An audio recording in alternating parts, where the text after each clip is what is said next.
ଆମର ଫରେଷ୍ଟ ଫାୟାରଟା ପ୍ରତିବର୍ଷ ଫେବୃଆରୀରେ ଆରମ୍ଭ ହେଇକିରି ଅଗଷ୍ଟ ଜୁନ୍ ପର୍ଯ୍ୟନ୍ତ ଚାଲେ। ମାନେ କିନ୍ତୁ ଏ ବର୍ଷରେ ଆମର ଆମର ଷ୍ଟାଫମାନଙ୍କୁ ଯାହା ଇନଷ୍ଟ୍ରକ୍ସନ୍ ଦିଆ ହେଇଥିଲା, ତାପରେ ଯୋଉ ମଝିରେ ମଝିରେ ବର୍ଷା ହେଇଥିଲା, ତାର ଅପେକ୍ଷା ଯୋଉ ଏ ବର୍ଷରେ ଯୋଉ ଗଲା ବର୍ଷ ଅପେକ୍ଷା ଏ ବର୍ଷରେ ବହୁତ ଫାୟାର ଇନସିଡେଣ୍ଟସରେ ବହୁତ କମି ଯାଇଛି।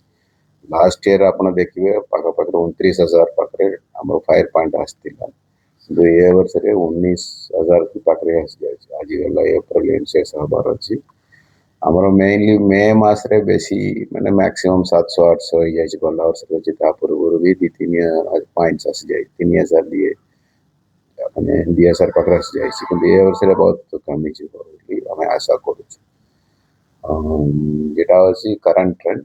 और ଏ ବର୍ଷରେ ଏମିତି କମିଲା ଅଲମୋଷ୍ଟ ଆମର ଯୋଉ ଲାଷ୍ଟ ଇୟର ଯେତିକି 30,000 ଆସିଥିଲା, ଆମର ଏ ବର୍ଷରେ ଆମର 20,000 ଭିତରେ ହିଁ ରହୁଛି। ଖରା ପଡିଛି, କିନ୍ତୁ ଖରା ପଡିଲା ଯୋଉଟା ମୁଁ କହିଲି ତିନିଟା ଆମେ କାରଣ ଦେଖିଲୁ। ଗୋଟେଟା ଅଛି ଯୋଉ ନିଆଁଟା ମେନଲି କୋଉଠି ହଉଛି, ମାନେ ଯୋଉଠି ଗାଁ ପାଖରେ ଲାଗିଯାଉଛି ବିଭିନ୍ନ କାରଣରେ ଆପଣ ଲଗେଇ ଯାଇଥିବେ।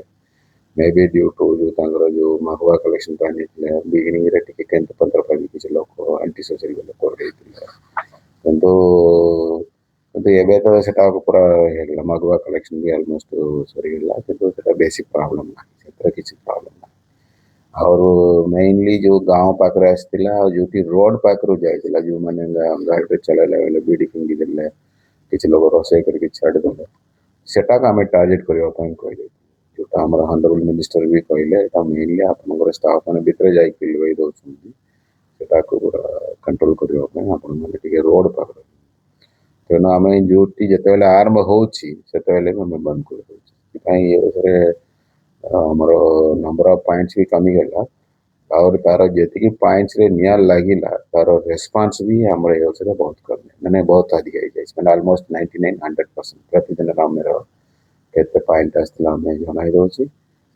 संगे संगे आमर भी गोटे Odisha forest management fire management system भी अच्छे भी आम कम्युनिकेट से संगे संगे 15 मिनिट मिनिमम मैक्सिमम आधा घंटा घंटा आप भाभी पारे आप घर भितर बस पार जो लोग जाइए लियारे यहाँ बहुत असुविधा। बेले बेले आमर आप जानते से आम करियर डिविजन रे 2 जन जाइए निआरे माने ये है आम बहुत चेष्टा खर्चा कर सब ड्राइव कर से बजे मरीगल। तेणु आम कहीदे आम स्टाफ जा मुस्किल एत खरारे आप तो ठिया पारे पुणी जा निआटा लिभेबे पुणी से धुआ बाहर पवन हम এটা ବହୁତ କଷ୍ଟ ସେଟାକୁ ଅଛି।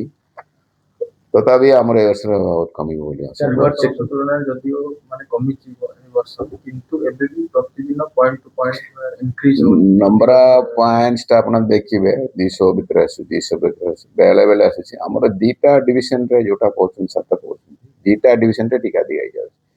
ଆପଣ ଯାହା ଦେଖିବେ ଆମର ପାଖାପାଖି 19ଟା 20ଟା ଡିଭିଜନରେ ଏବେ ବି ନିଆଁ ଲାଗିଯାଉଛି। ସେଥିରେ ବେଶୀ ହେଉଛି ବାଲିଗୁଡ଼ା और कालाहांडी नार्थ डिविजन, जोटी लोक ए भी निआं लगे दौरान एरिया जो केन्दुपत्र की महुआ की जो विभिन्न कारण पोड़ चाष पड़ुं सीजन टा अलग अलग सीजन। नवरंगपुर मेनली आप देखिए फेब्रुआरी मसरे बेस निआं लगा, किंतु सेटा पूरा पोड़ चाष हो चाष जमी कि स्टेटस फॉरेस्ट लैंड देखा फॉरेस्ट लैंड ही देखा कि फॉरेस्ट भितर निआं लगी सेटा ही मेन प्रॉब्लम आम जोटी जो लोक एनकरेजमेंट कर जगह निआं लगे दौरान जमी सफा करने कि पॉइंट आमको आसो फॉरेस्ट पॉइंट, कारण तार स्टेटसटा हूँ फॉरेस्ट लैंड सेटा ही मेन मैंने विभिन्न एरिया रे एबे वर्तमान आमर मेनली टार्गेट कर 2टा डिविजन रे अराउंड एबे गोटे दिन आप 300 पॉइंट थी से पाखपाखे 150 पॉइंट खाली 2टा डिविजन आस बाकी 150टा बाकी सब डिविजन आस